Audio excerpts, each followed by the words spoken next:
रहा update news.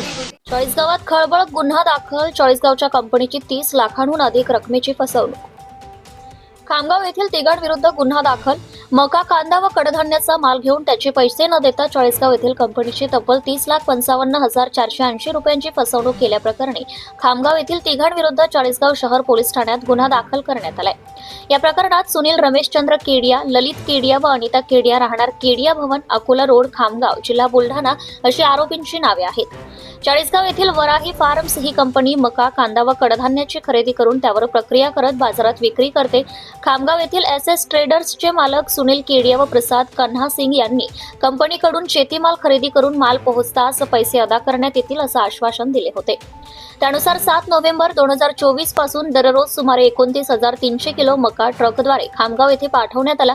मात्र माल पोहोचूनही संबंधितांनी पैसे देण्यास टाळाटाळ करण्यास सुरुवात केली।